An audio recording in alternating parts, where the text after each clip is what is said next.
La tristeza no tiene fin, la felicidad sí. Dice una canción de Antonio Carlos Jobim.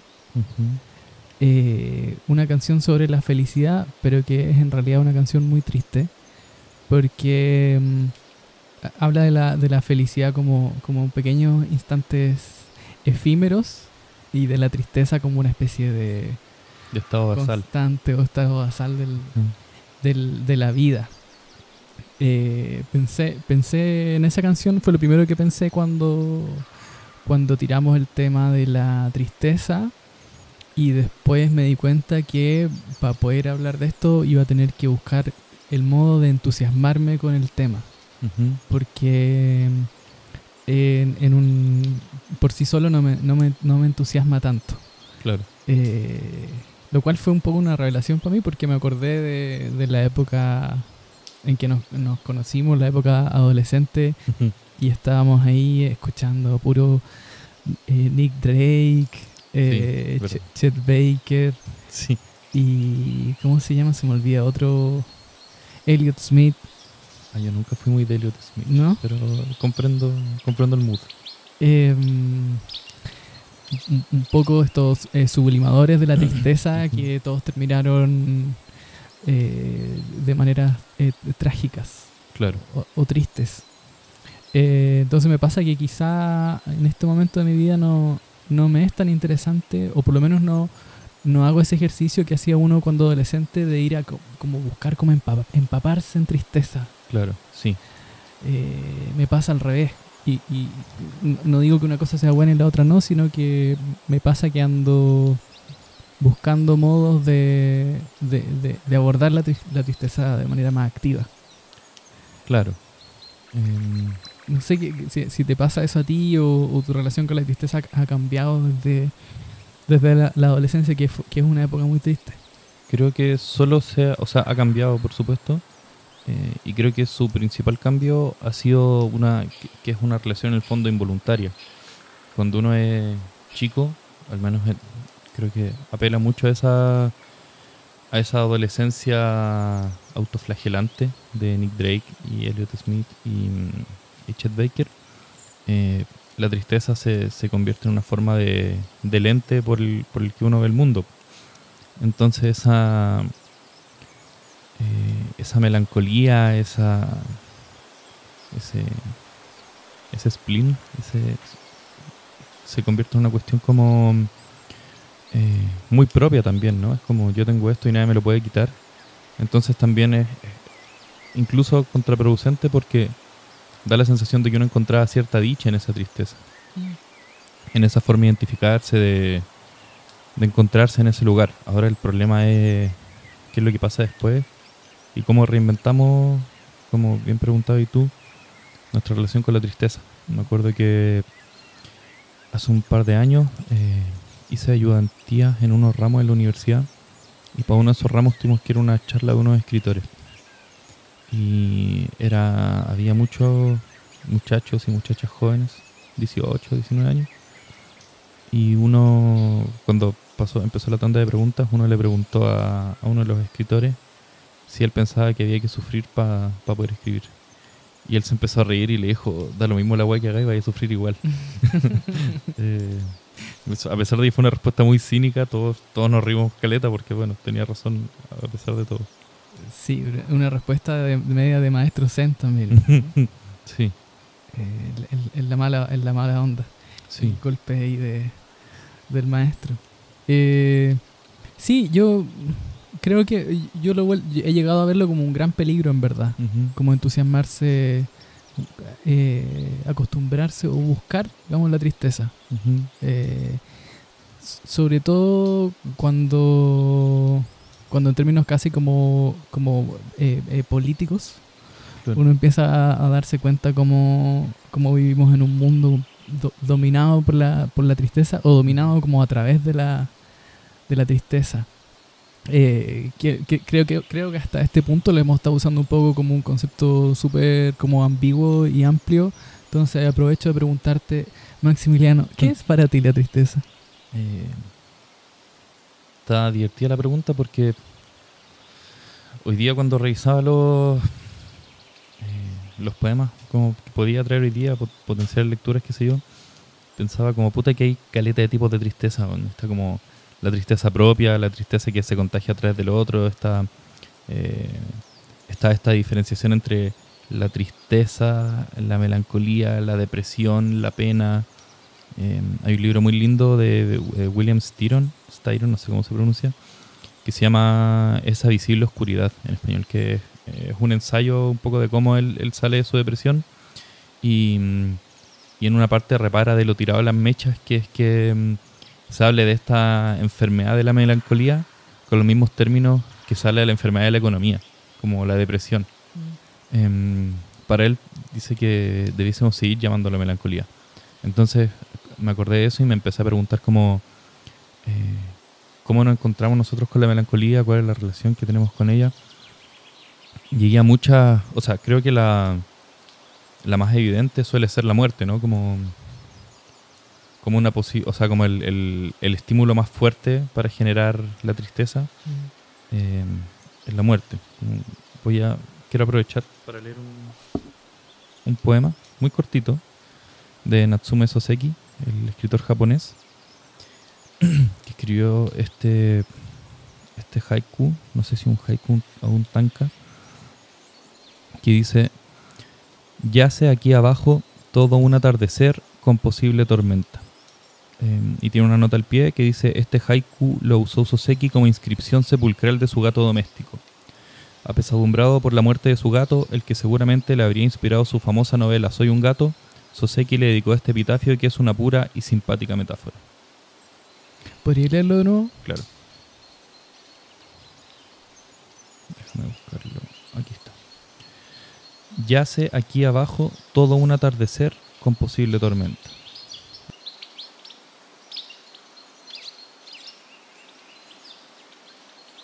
Yo creo que hay tristezas como evitables y tristezas inevitables. Uh-huh. Si uno pudiera entrar como de nuevo en esta clasificación de las tristezas que estaba haciendo, me parece que esos son dos grupos súper importantes como herramientas para vivir también. Claro. Y la muerte nos presenta esa tristeza inevitable.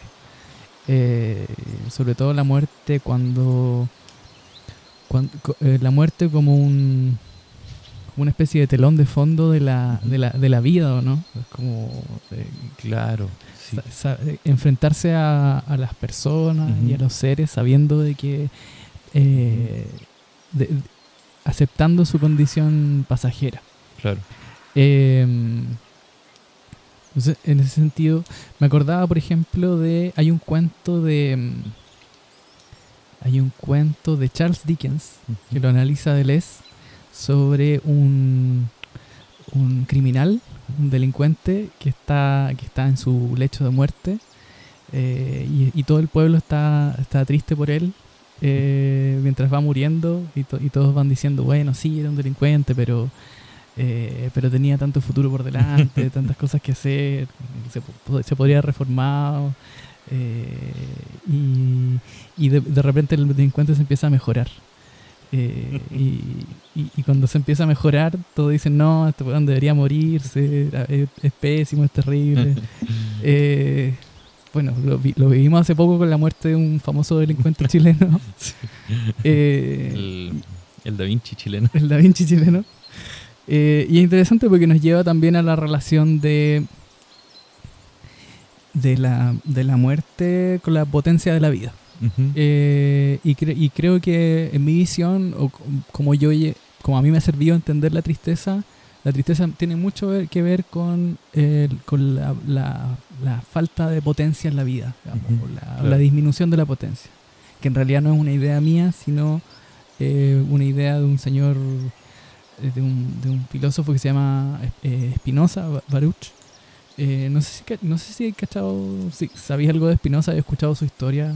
No sé nada de la historia de Spinoza. Igual tiene una historia interesante. Bueno, era un judío del siglo XVII que su profesión era la óptica, pulía lentes y aparte escribía tratados filosóficos.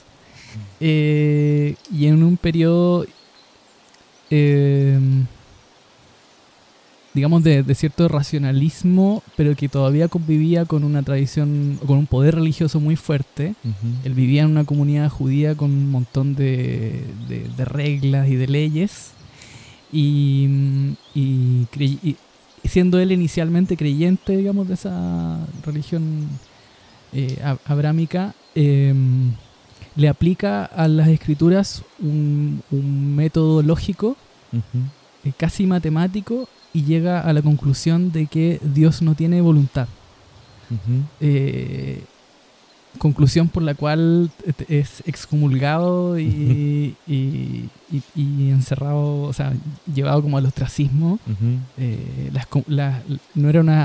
No lo excomulgaron solo religiosamente, sino también del lugar donde vivía, digamos, como en términos de que no se podía hablar con él, no se podía comerciar con él, digamos. Perdió su trabajo, digamos, como profesor, que también hacía, y eventualmente termina muriendo en circunstancias muy extrañas, en la cual un desconocido lo apuñala en la calle. Y lo que pasa es que había llegado a una conclusión que era demasiado subversiva, y había llegado por los mismos medios, un poco aplicándole la lógica a ciertas preguntas que todas las personas que creen en un Dios, digamos, interventor, en un Dios con voluntad, claro, se hacen, que es principalmente sobre la existencia del mal. O sea, cómo Dios crea el mal y por qué permite que el mal existe, ¿no? Y la conclusión a la que llega Spinoza, lo que pasa es que Dios no tiene voluntad. Es como ese meme del efecto dominó, ¿no? Claro, como que termina destruyendo todo el constructo moral de las religiones judeocristianas, porque en el fondo lo que él ve es que ese pensamiento religioso permitía que la gente se preguntara qué tan perfectas y qué tan imperfectas eran las cosas del mundo. Claro. O sea, Dios tenía una voluntad. O sea, lo primero que dice es como la perfección de algo la valoramos en base a la intención con la cual fue creado, ¿cierto?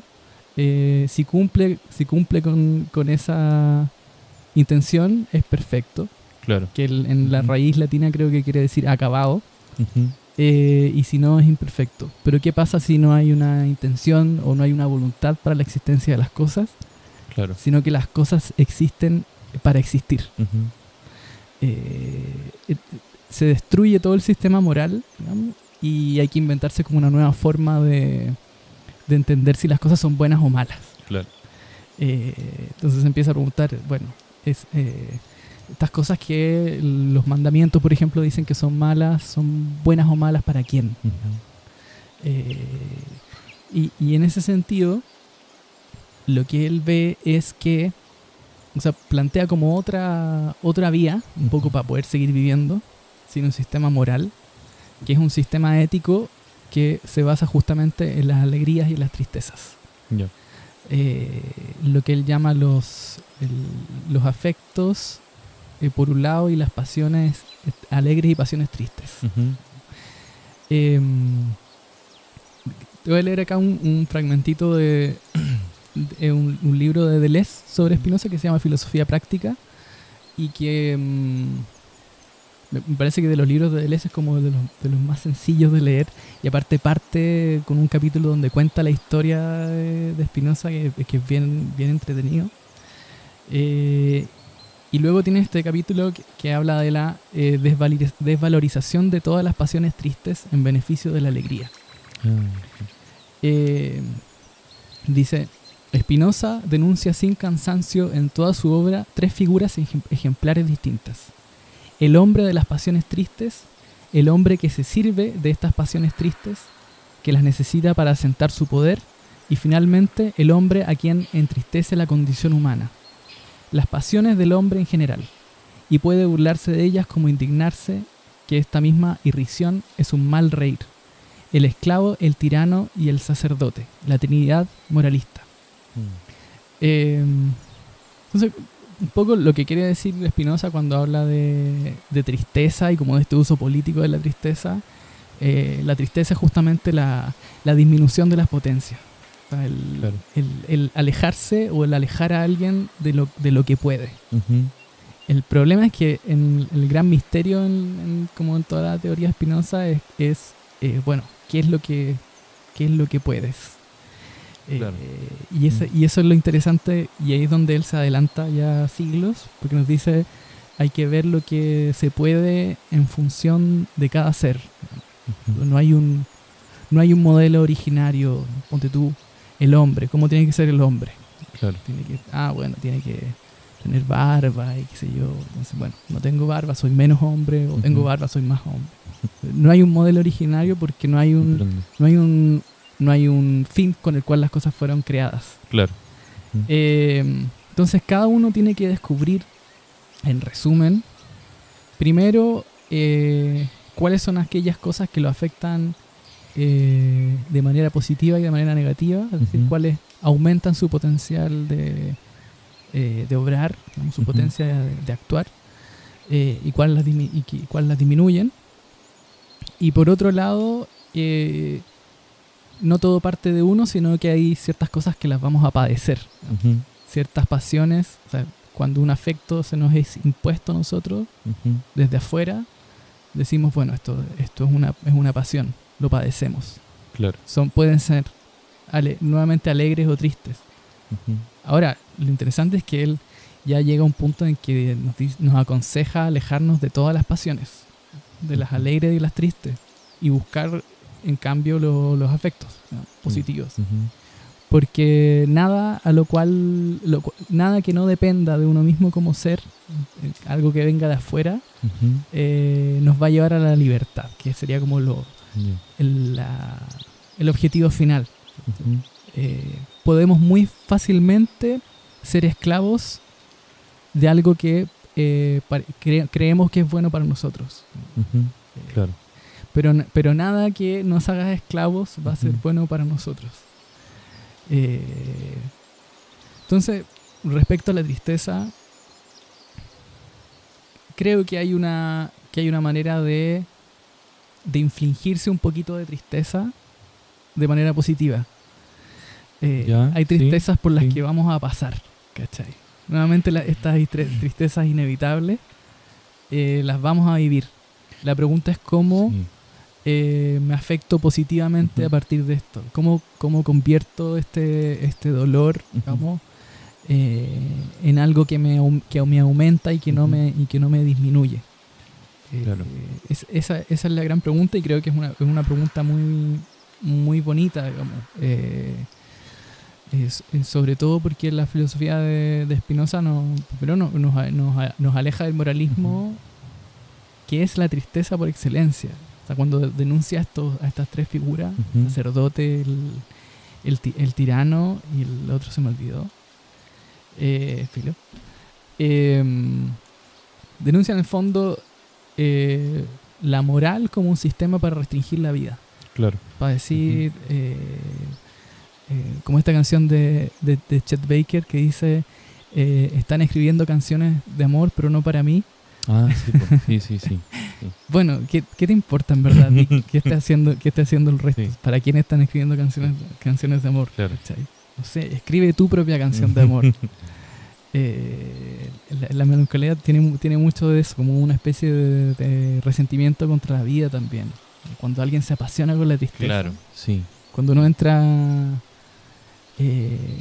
cuando uno entra como en el culto a la tristeza, Ujú. la felicidad del otro le empieza a molestar, ¿no? Claro. O la alegría. Sí, se le achacan cosas como la ignorancia, la vulgaridad, Sí. incluso a veces. Como... Sí, hay algo bien interesante ahí, porque creo que hay como toda una tradición en la cultura de considerar que las obras tristes son más serias y más Claro. trascendentes, Sí. y las obras alegres son menos serias y Ujú. menos trascendentes. ¿Tú cachai lo difícil que es que, por ejemplo, una comedia gane el premio a mejor película en los Oscars? Claro. Sí. O, bueno, se dice en general que las comedias no ganan premios en los festivales. Ujú. La idea que es como un género menor solo por el hecho de ser Claro. alegre, digamos. O no necesariamente la comedia es alegre, pero bueno. Ujú. Eh, lo mismo con la música, ¿o no? Como esta gente como que solo escucha Radiohead. Claro, sí, Y la sí, sí, música claro. alegre como que les parece inferior o qué sé Sí, yo. sí, Eh, todo eso en el fondo sigue cayendo como en ese terreno de la moral, ¿cierto? Que es como por supuesto. Sí. plantear una regla universal. Ujú. Yo creo que entonces la manera ética de abordarlo sería como, bueno, pero ¿qué te pasa a ti con esta canción? Sí, es una canción triste, pero Sí. te impulsa a vivir, a pesar de que sea triste. Claro, eso es como la lectura más desprendida y así, bueno, muy al tuntún, porque de Spinoza cacho lo que tú me has hablado nomás. eh, Ese ánimo medio adelantado que pareciera tener Spinoza, porque, bueno, de partida me parece una cuestión muy zen, como esta idea y este deseo de desaprender, ¿cachai? Como, Mm. en el fondo, cuando me preguntaste por la tristeza, me faltó el término que es el que usan los zen, que me recordó, o sea, me acordé ahora cuando hablaste de Spinoza, que es el sufrimiento. Mm.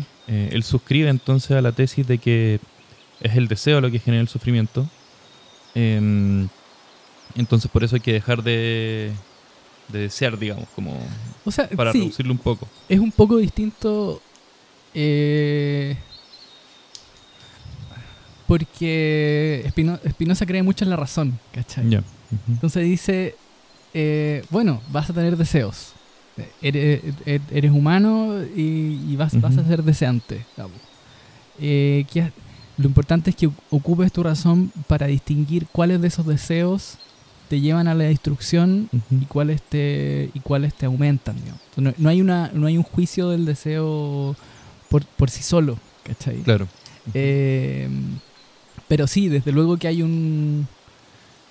que hay un vínculo ahí con el Zen, un vínculo más bien laxo. Yo sé que alguien como doctor en filosofía nos trataría de un poco riguroso, y quiero aclarar acá que yo no he estudiado filosofía, he leído algunos libros y me han gustado mucho, y hablo desde un poco lo que creo que entiendo, ¿no? Pero Bueno, es una lectura. sí, son lecturas. Si a esa Y persona no le gusta lo que estamos diciendo, puede desuscribirse. que sería en el fondo lo más alegre también, pues, ¿cachai? Yo creo que lo triste también es cuando uno está en una situación que no quiere y se expone a esa situación, ¿cachai? No sé, es como... me acuerdo cuando hace unos meses fui a ver una película de una directora argentina que se llama Lucía Celes. La presentaba ella en una sala de un cineclub. Y hizo un hincapié antes en: si no les gusta la película, por favor, váyanse, pero no en el sentido de me enojo con ustedes, váyanse, sino como no se hagan esto, No se hagan esto, ¿cachai? claro. No se hagan pasar por algo que no quieren, Sí. no quieren pasar, ¿cachai? Claro. Es menos inteligente en ese sentido, como Sí. que lo inteligente es buscar lo que nos alegra. Lo inteligente es disfrutar, ¿cachai? O voy a decir algo muy hippie, pero no con el primer ánimo que tú vayas a pensar cuando lo digo. O vivir nomás, pues, como recibir el estímulo como viene, ¿no? Como pensaba que justamente esa era una de las características como de pensamiento muy avanzado a lo contemporáneo que tenía Spinoza, que esas son, yo no he leído mucho de filosofía actual, pero sí pienso en dos libros que he mirado por ahí, se parece mucho a las ideas que tienen Byung-Chul Han y Sara Ahmed sobre por qué estamos tan deprimidos, ¿cachai? Como, y sobre por qué la felicidad siempre parece ser un estado que se nos escapa y que está adelante y que está post tal realización o después de tal trabajo, después de tal disfrute o después de esto y esto, ¿cachai? Como es porque vivimos no solo con un exceso de estímulos positivos, sino también con un exceso como de esperanza en esos estímulos positivos.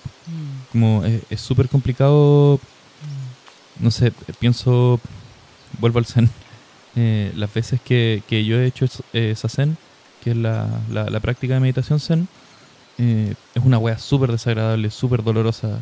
Siempre hacemos Zazen después de terminar la práctica de karate, y es mucho más doloroso que el karate, encuentro. O sea, estar 25 minutos sentado en una pura posición, se te corta la circulación de las piernas, te duelen, se te duermen, te parás y no las sentís, te caís, ¿cachai? Y un día mientras pensaba, ¿por qué chucha esta weá es tan desagradable? Luego pensé, pero mira, tal vez no todo tiene que ser agradable, ¿cachai? Y sin embargo, a pesar de que eso es desagradable, hay un afecto en eso, como me mencionabas tú recién. Hay una búsqueda, hay un deseo, hay una cuestión de...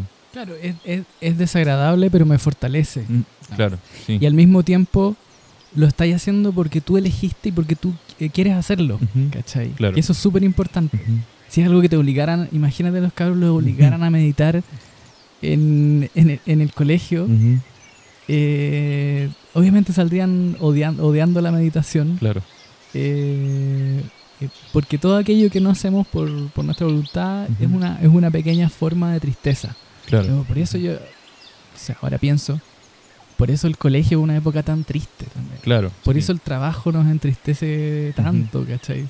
Todas estas cosas que padecemos, ¿cachai? Claro.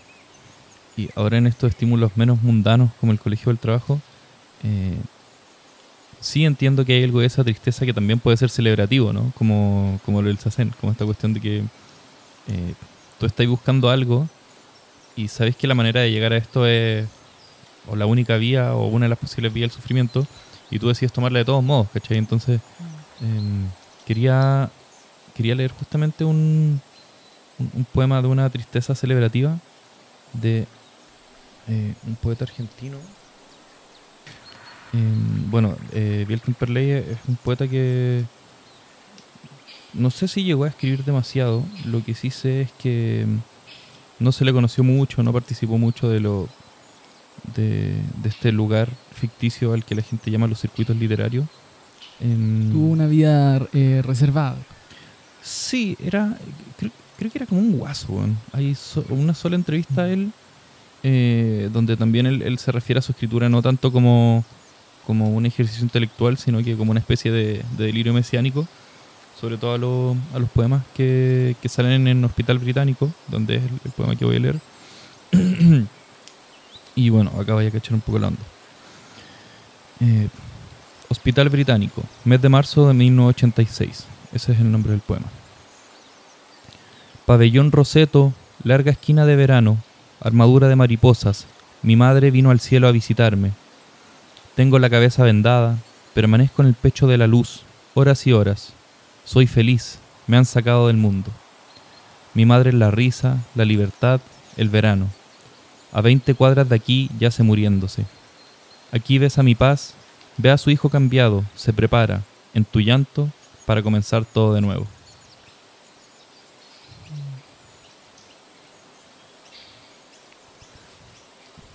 Claro, bueno, ahí estamos en esas tristezas inevitables también. Claro.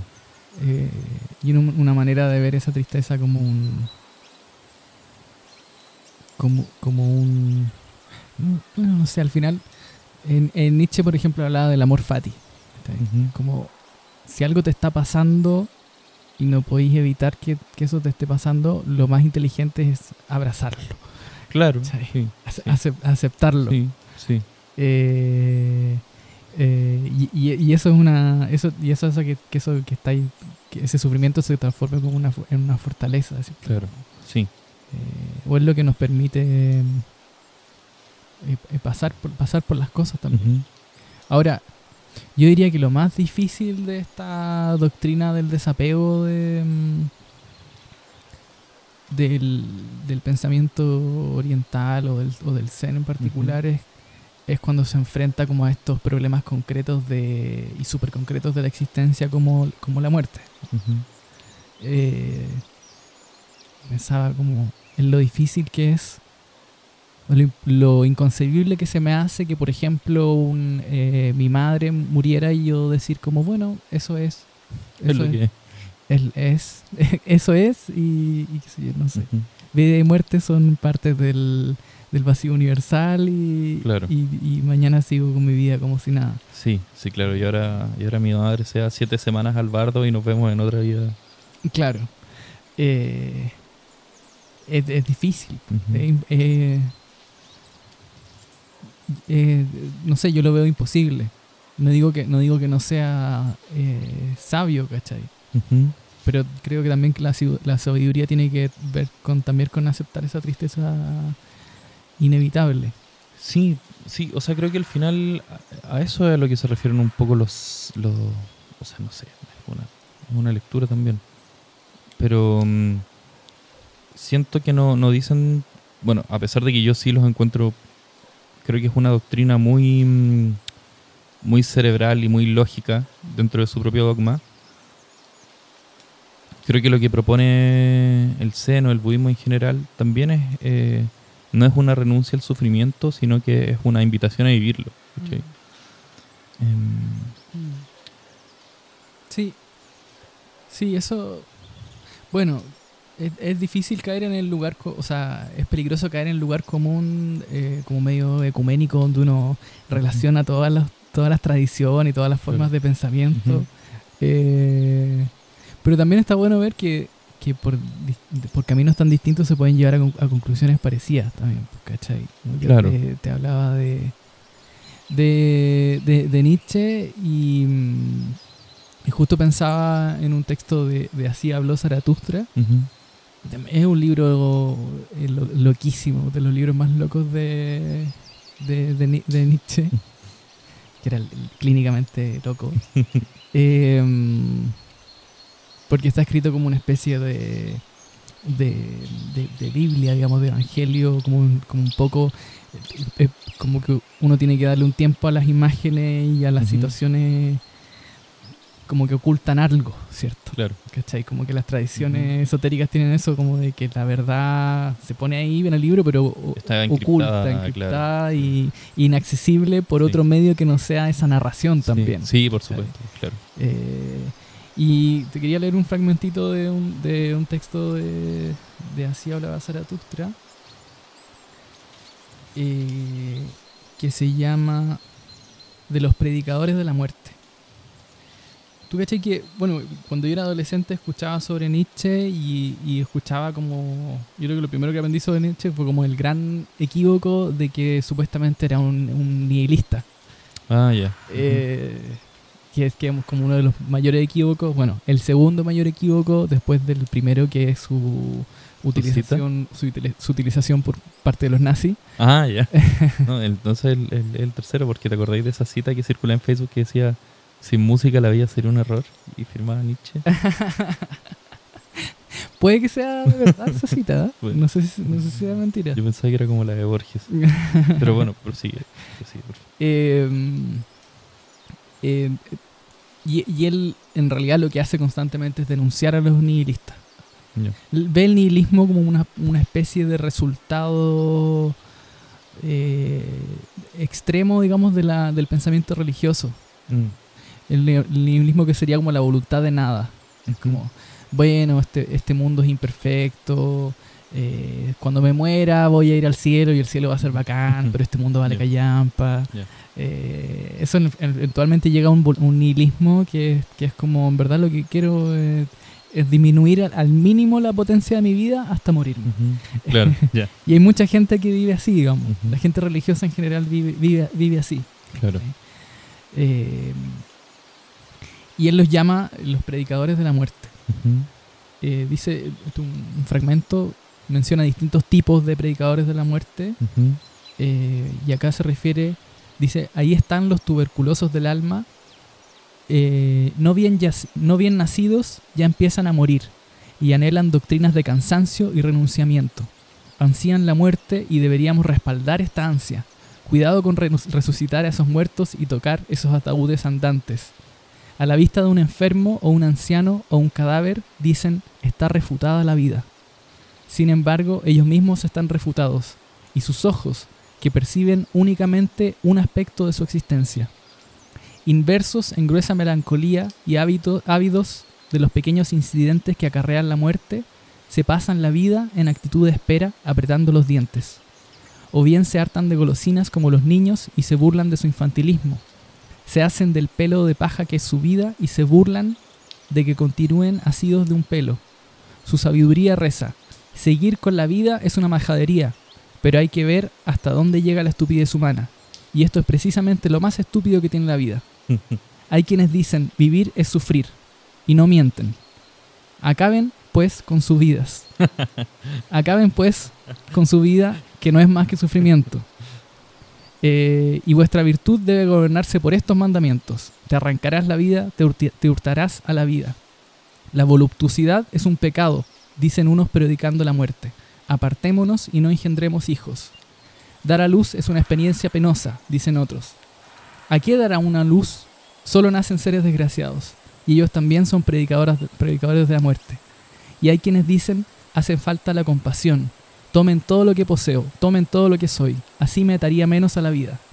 Si fuesen con sinceridad gente compasiva, le quitarían al prójimo el gusto por vivir. Su verdadera bondad sería su perversidad. Pero ansían librarse de la vida, y no les importa que con sus cadenas y regalos aten a ella aún más al prójimo.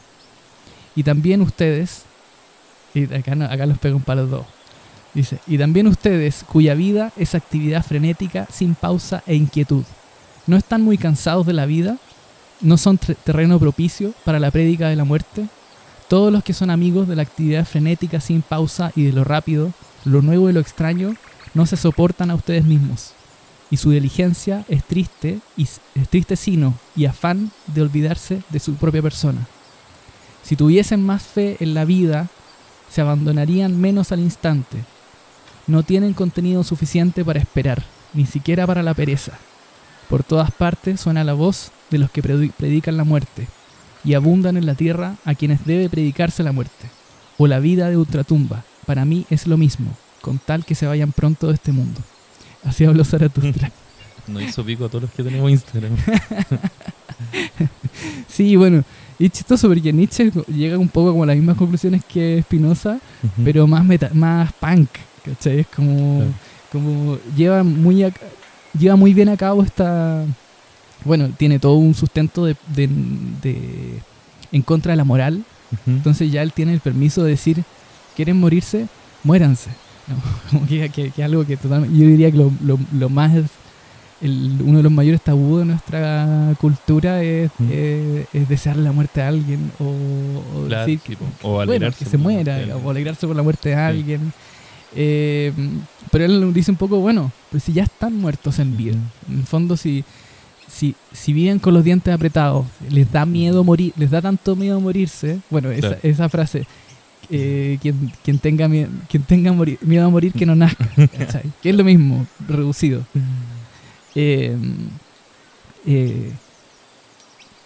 Quienes viven resguardándose de la muerte, con ese miedo, en el fondo se convierten en portadores y difundidores, digamos, de la tristeza, porque están tratando de limitar la vida al mínimo, digamos, o de llevarla al máximo, digamos, para no pensar en la muerte. Claro. Pero entonces el primer paso para la alegría, para una verdadera alegría, es confrontar el hecho de la muerte, el hecho inevitable de la muerte, y aceptarlo. Y eso se hace viviendo. Se hace viviendo, sí, totalmente. En el fondo está diciendo, es como una máchate, lo que dice. Sí. Sí, bueno, sí. Y el consejo de Spinoza también era un poco vivir también, pero en el sentido de que cómo descubrís, si no hay una regla universal de cuáles son las cosas buenas y cuáles son las malas, ¿cómo lo descubres? Bueno, anda probando. Claro. Eso me hace pensar, como volviendo un poco al tema al tema mediante el que nos convocamos. ¿Qué pasa cuando pensamos en la tristeza más como una energía y un ánimo y no tanto como un estado? ¿Qué pasa cuando vemos cosas que percibimos que son tristes, o cuando alguien trata de torcer o de volcar esta tristeza hacia otro lado?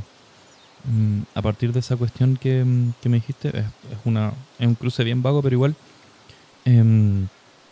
pienso mucho en una poeta gringa que se llamaba Mary Oliver, que murió en el 2019, y al parecer Mary Oliver tuvo una vida muy, muy triste, muy difícil,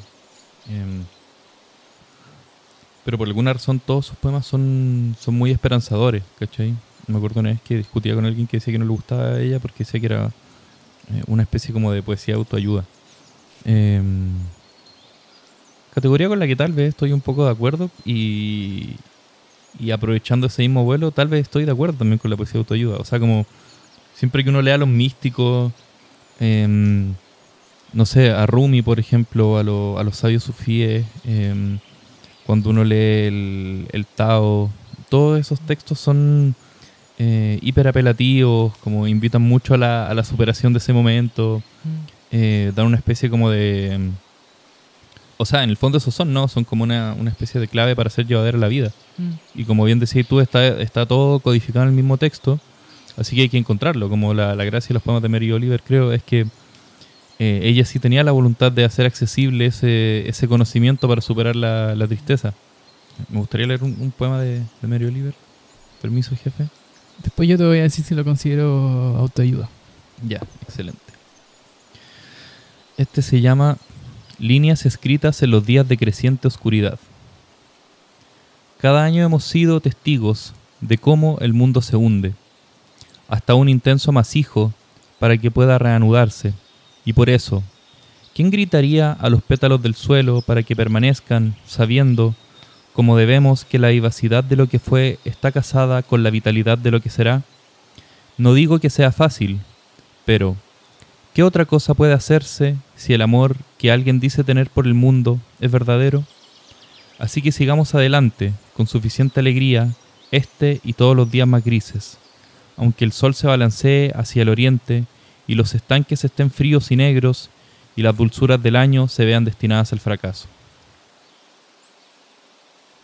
Bueno, yo creo que definitivamente la categoría autoayuda no le hace honor. Sobre todo porque al final no son las soluciones fáciles, ¿cierto? Claro, sí. Son soluciones, pero son soluciones que igual requieren un ejercicio, como que aceptar las cosas. Yo creo que algo que uno se da cuenta también con el Zazen, que yo no lo he hecho de manera como demasiado reglamentaria, sino que lo he hecho en mi pieza nomás, es que es como se va ejercitando ese músculo del aceptar las cosas. Del aceptar la incomodidad, el dolor, digamos, el aburrimiento, la deriva del pensamiento, de cómo esa tarea de aceptación es como constante, ¿no? Claro. Pensaba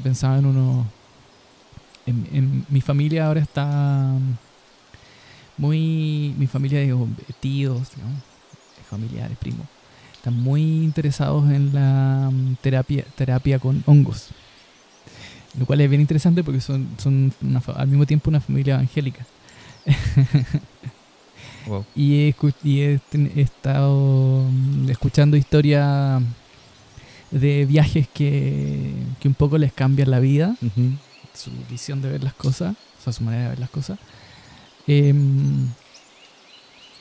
Pero muy conscientemente, o sea, muy consciente de que después regresan a sus vidas también. Claro. Sus vidas mantienen las mismas condiciones materiales y tienen que navegarlas. Y puede que hayan adquirido una nueva herramienta, pero nuevamente está ese jaloneo, ese ajetreo de luchar contra los malestares cotidianos, ¿cachai? Sí, qué curioso cuando uno como que suspende un poco su existencia y la idea de su propia experiencia y empieza a ver cómo se entrelazan los estímulos positivos y los negativos y cómo estos terminan generando sensaciones como la tristeza o la felicidad, qué sé yo.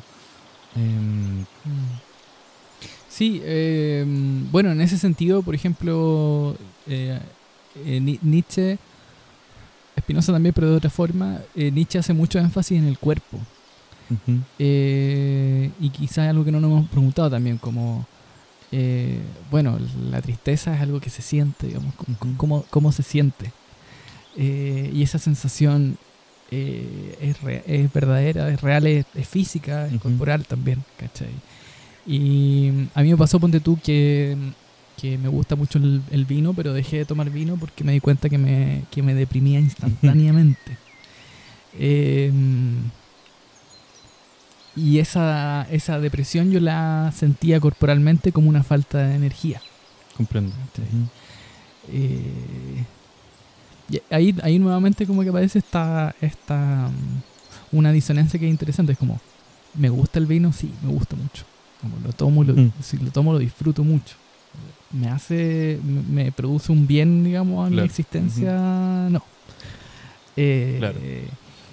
Por último, si me pudiese tomar vino y se me ocurrieran versos como los de Jorge Telier, yo diría como, ya, bacán, me está llevando para un camino medio creador, ¿cachai? Claro. Pero no me pasa eso, me dan ganas de ir a dormir o empiezo a encontrar que está todo mal, ¿cachai?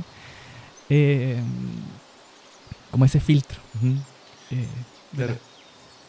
Eso es lo chistoso como del cerebro y de todas las percepciones sensibles que tenemos, ¿no? Como es una cosa tan desordenada como mediante el pensamiento y la sensibilidad no se va de un punto A y se llega a un punto B, ¿no? Como al final es un camino mucho más largo, mucho más enrevesado, que da, y que incluso puede tener muchos orígenes cruzados también, que da como consecuencia una sensación.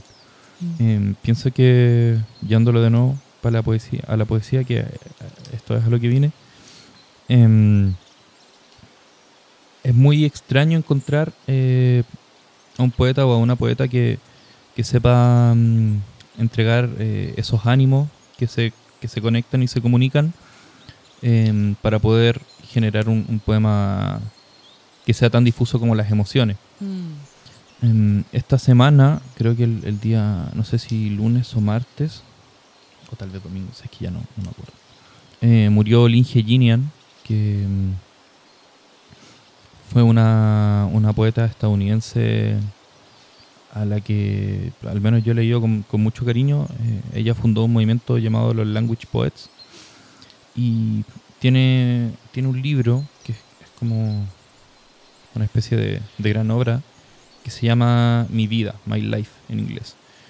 Y son textos súper largos, son prosas súper largas, donde en el fondo da cuenta como de un montón de sensaciones desordenadas y se va pimponeando constantemente entre una idea y una sensación y otra.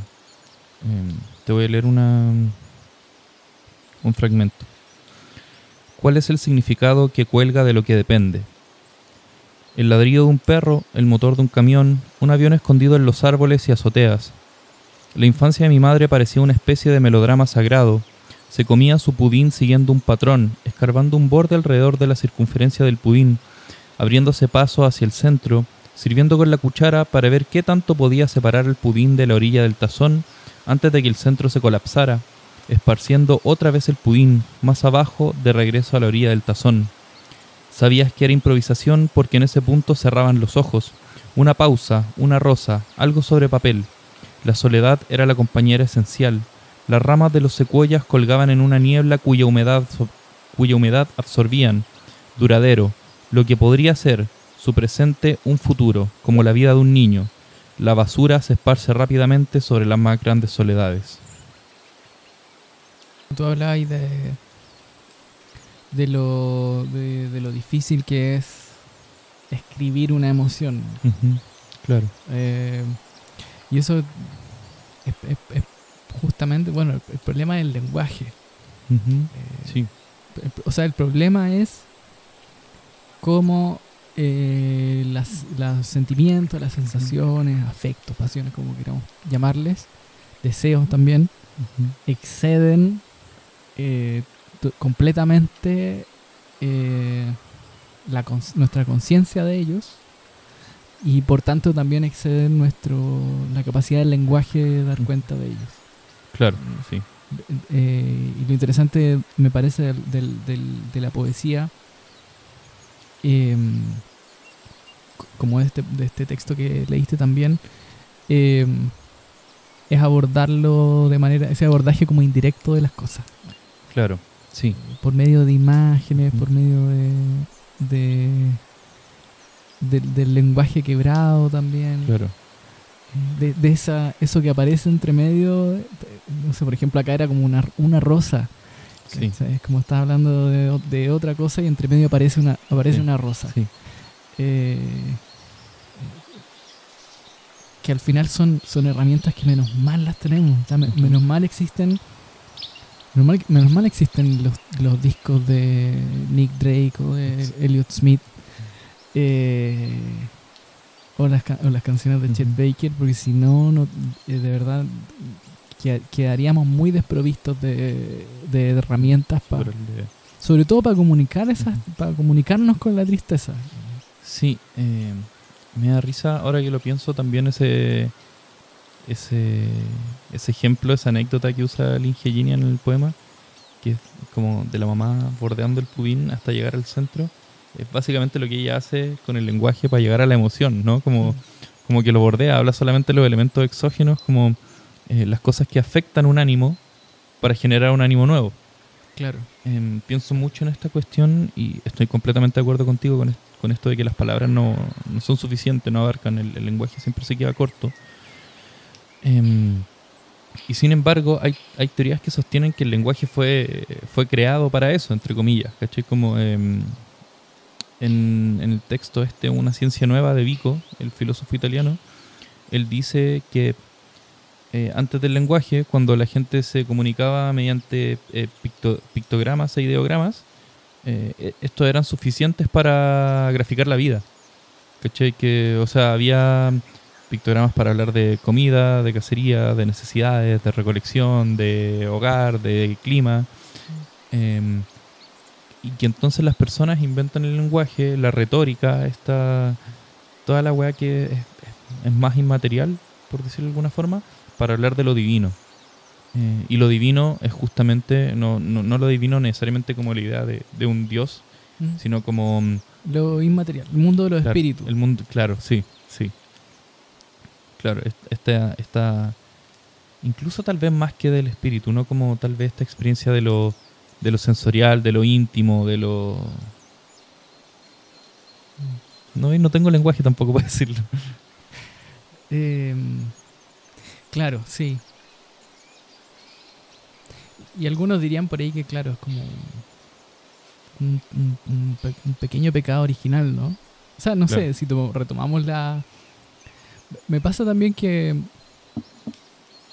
Esto es interesante, quizá a ti también te ha pasado con el Zen. Uh-huh. Como el peligro de que el Zen nos lleve a la inmovilidad y al silencio.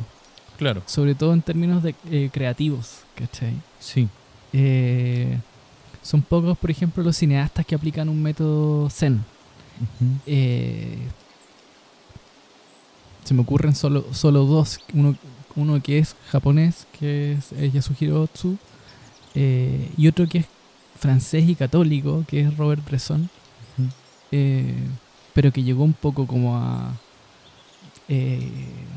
adquiere como algunos elementos de una técnica zen, que uno podría decir que es como la búsqueda de la pobreza, del trabajo con la menor cantidad de elementos, y también con la banalidad de esos elementos, como la búsqueda de lo infinito en el despojo, digamos, de la vida cotidiana.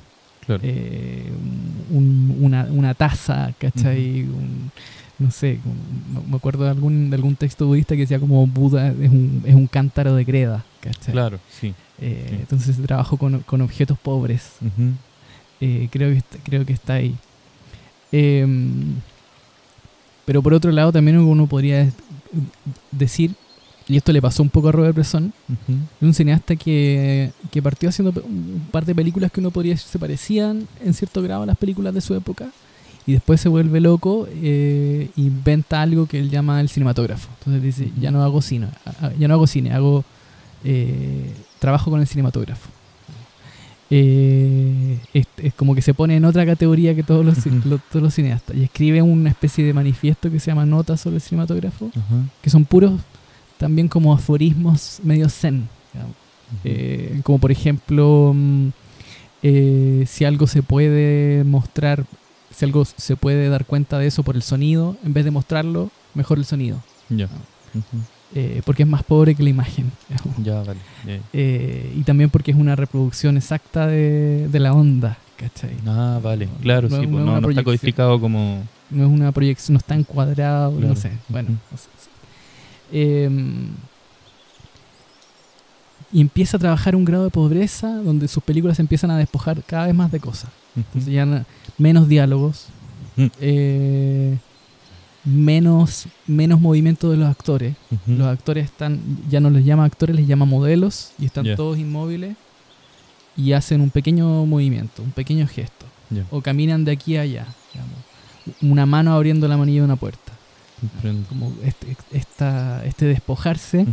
Y llega a un punto en que sus últimas películas, que se llaman, puedo estar equivocado, pero la última se llama El Dinero, que es una adaptación ¿será de Tolstoy o de Dostoyevsky? No me acuerdo bien. Y la otra que se llama El Diablo, probablemente. Son unas películas de una frialdad y de una distancia donde uno las ve y cuesta un montón conectar emocionalmente en el nivel al que estamos acostumbrados. Claro. Como que aparece otra forma de emoción que está muy comunicada con ese vacío. Sí. Como las cosas están carentes de palabras que las expliquen, o la narración se vuelve cada vez más débil, menos subrayada. Uno es como que se enfrenta a las cosas en una especie de estado puro, y ese estado puro nos dejara en esta pregunta de ¿y qué chucha siento yo frente a esto? Claro. Y es interesante, uno podría decir que para muchos espectadores era como que él estuviera llegando al silencio, al silencio de no decir nada, ¿cachai? Claro. Que uno en las primeras películas claramente entiende lo que está buscando decir, y en las últimas uno dice, ya, pero ¿qué quiere? ¿Qué está diciendo esta película? O este plano, esta imagen. Y es interesante, al mismo tiempo es un cineasta que se conecta mucho con la tristeza, o con una especie de sentimiento trágico del mundo.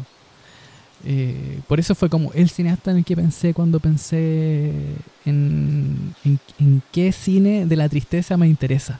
Claro. Porque en general tiendo a rehuir de las películas demasiado tristes. Y pensaba en una de sus películas que se llama Diario de un cura rural. También es una adaptación de una novela, no recuerdo el autor, puede ser Bernanos. Sobre un diario de un cura que es un cura joven que llega a un pueblo pequeño a ejercer como cura, a poner una capilla, iglesia, no sé. Muy pobre, que está enfermo. Desde el comienzo, digamos, de la película dice: estoy enfermo y siento que no tengo que contárselo a nadie.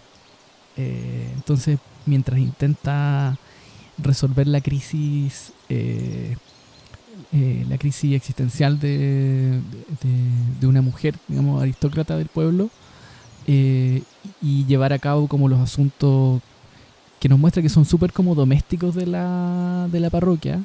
Onda como la película parte con un tipo que tiene que enterrar a un familiar y le pide que le regale los paños mortuarios.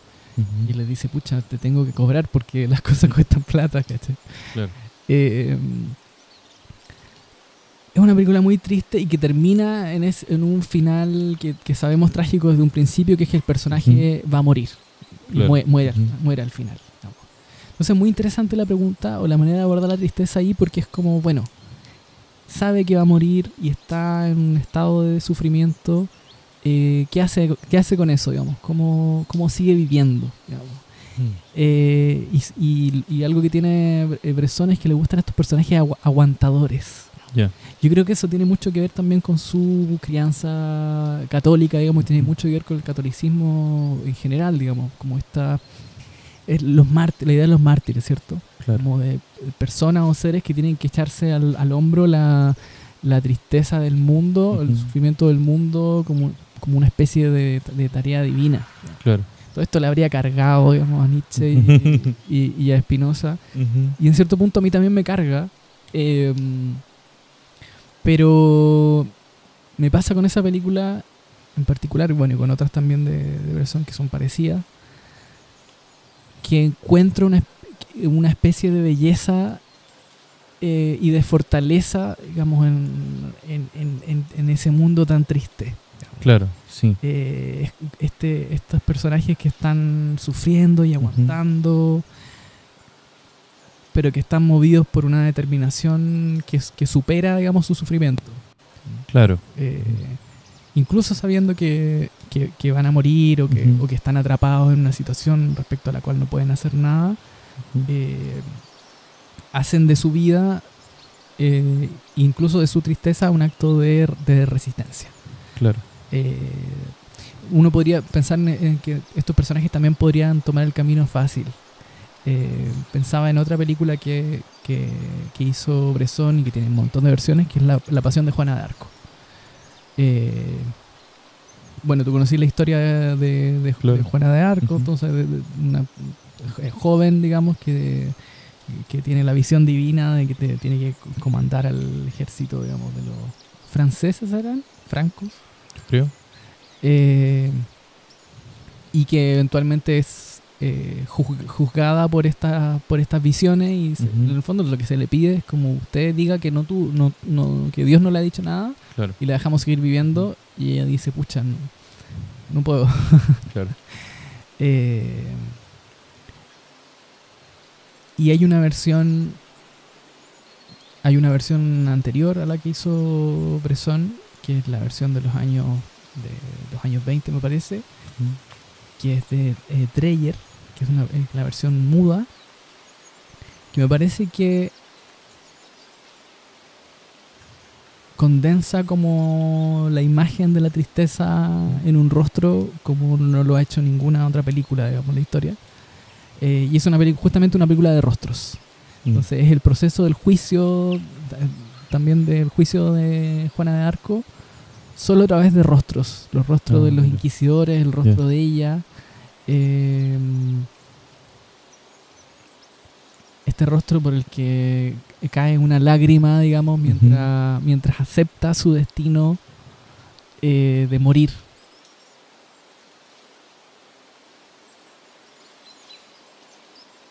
Creo que hay algo ahí como que nuevamente para mí se topa con los límites del lenguaje, digamos, en el sentido de que termino de ver esa película y me siento más conectado con la vida. No digo como, qué triste es todo, todos nos vamos a morir, todos somos víctimas de un sistema de opresión y es perverso y todo es perverso. Y no hay escapatoria. En vez de sentir eso, siento que pasé por algo, digamos. Que pasé por algo que me hizo más sensible, en cierto modo. Sí, me parece un ejemplo muy, muy bonito y me llama la atención porque justo estaba pensando en llevarlo para este lado y tal vez ya como para ir cerrando un poco también. ¿Cuál es la idea mediante la que cuál es la idea que las personas proponen en el fondo para combatir la tristeza? ¿Cuál vendría siendo, si es que son antónimos, no estoy muy seguro de esto, cuál vendría siendo la fórmula de la felicidad, ¿no? Justamente los zen, y en el karate también se dice que bueno, el karate tradicional se propone como una meditación en movimiento. Dicen que la única manera de ser feliz es vivir el momento, como la presencia, la concentración, la disciplina son lo único que puede hacerte feliz. Y si nos ponemos a pensar como en estos poemas tristes que hemos leído, salvo el de Biel Temperley, que es celebrativo, de hecho, y reconoce este dolor como un afecto, todos están en pasado. Entonces, al momento en el que se habla del presente, tal vez haya una especie como de conexión particular con el momento y el contexto de producción y permita una perspectiva un poco más afectuosa, por decirlo de alguna manera. Pienso en no lo ando trayendo, pero este poema de Whitman que salió en Breaking Bad, me acuerdo, y ahí se hizo muy famoso. Uno que se llama... No vi Breaking Bad. Wow. Cuando escuché al Doctor Astrónomo, que bueno, el hablante, dijera en el colegio de ese poema, está como en una conferencia de un doctor astrónomo, y dice que la weá es un latazo, que le termina dando pena ver como las ecuaciones en la pizarra, y que sale de la sala y camina por el bosque y mira las estrellas. Tiene muchas cosas que podrían pegar un poco lugar común, pero bueno, Whitman es Whitman, y la capacidad técnica y la realización de ese poema son así espectaculares, muy lindo.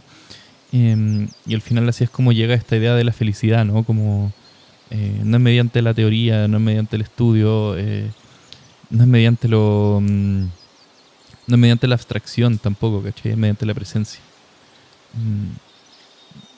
Creo que lo último que tengo que decir, al final me gustaría leer un poema de nuestro triste favorito, Jorge Telier. Una vez, cuando recién estaba empezando en el Zen, bueno, sigo empezando todavía, no soy una persona muy constante en esta cuestión, le pedí a un compañero, Mauro, que me recomendara unos libros sobre el Zen para poder estudiarlo. Me recomendó un par, conseguí uno porque no son muy fáciles de conseguir esos libros. Uno del maestro Muso Soseki, que bueno, es rarísimo, no entendí nada. Un montón de términos y dogmatismos e ideas súper fijas, ¿cachai? Súper poco laxa, que me hacen imposible pensar en el Zen.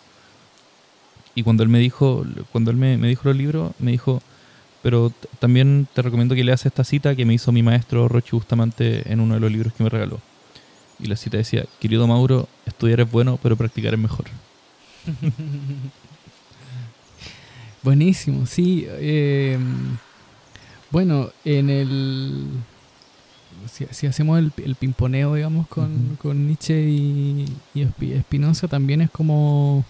También hacen un llamado a la acción, ¿cachai? Claro. A la vida como una actualizar las potencias, ¿cachai? Como que las cosas no se queden en... Si hay un deseo que lo observas y te parece positivo llevarlo a cabo, llévalo a cabo, ¿cachai? Claro. Como no... y sobre todo, no perder el tiempo... no perder un tiempo ni las energías en buscar limitar la vida del resto. Yo creo que esa es una buena receta también para acercarse un poquito más a una vida alegre en vez de una vida triste. También comer bien, hacer ejercicio. No, mentira. Eso es para llegar a la vida virtuosa, dijeron los budistas. Claro. Pensaba en otro pensador religioso que se acerca al Zen desde otra línea, que es Meister Eckhart, el maestro Eckhart, que también es un cura, digamos, de la Edad Media, no estoy tan seguro de ese dato, que también terminó siendo excomulgado y asesinado por sus conclusiones, en el fondo. Por sus estudios, y tiene una interpretación de esta historia bíblica de Cristo cuando echa a los mercaderes del templo, que siempre se ha visto como siempre se ha interpretado como la idea de que hay que mantener los intereses económicos alejados de los intereses espirituales. Claro. Pero él le da otro giro, otra interpretación, y dice que en verdad el templo es nuestro espíritu, y los mercaderes son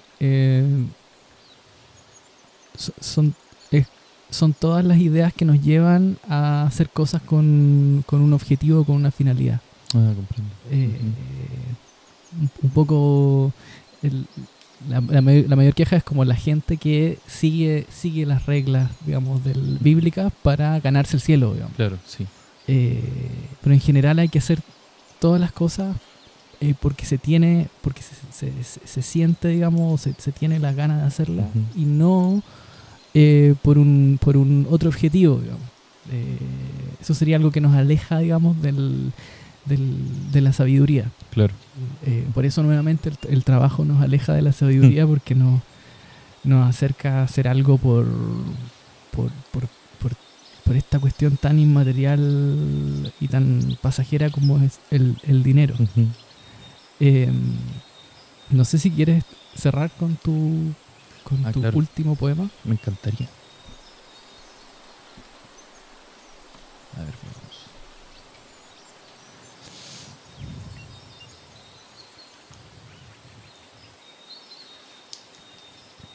Pequeña confesión, en memoria de Sergei Esenin.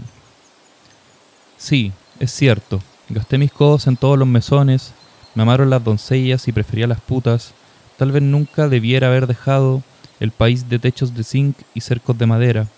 En medio del camino de la vida, vago por las afueras del pueblo, y ni siquiera aquí se oyen las carretas cuya música he amado desde niño. Desperté con ganas de hacer un testamento, ese deseo que le viene a todo el mundo, pero preferí mirar una pistola, la única amiga que no nos abandona. Todo lo que se diga de mí es verdadero, y la verdad es que no me importa mucho. Me importa soñar con caminos de barro y gastar mis codos en todos los mesones. Es mejor morir de vino que de tedio, sin pensar que pueda haber nuevas cosechas. Da lo mismo que las amadas vayan de mano en mano cuando se gastan los codos en todos los mesones. Tal vez nunca debí salir del pueblo, donde cualquiera puede ser mi amigo, donde crecen mis iniciales grabadas en el árbol de la tumba de mi hermana.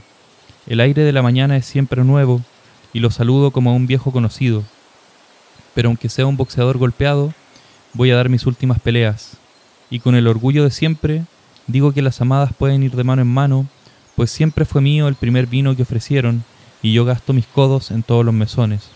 Como de costumbre volveré a la ciudad, escuchando un perdido rechinar de carretas y soñaré techos de zinc y cercos de madera mientras gasto mis codos en todos los mesones.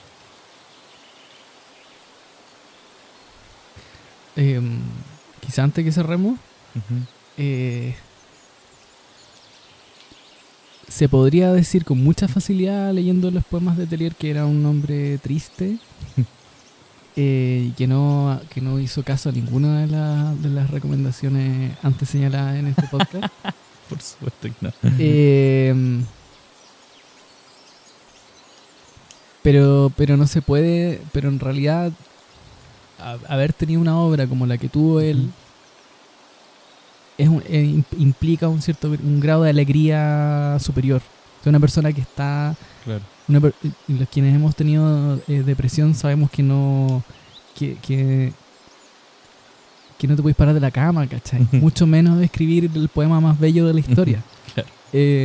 Como que hay ahí... Bueno, pueden haber momentos de las dos cosas, ¿cierto? Pero...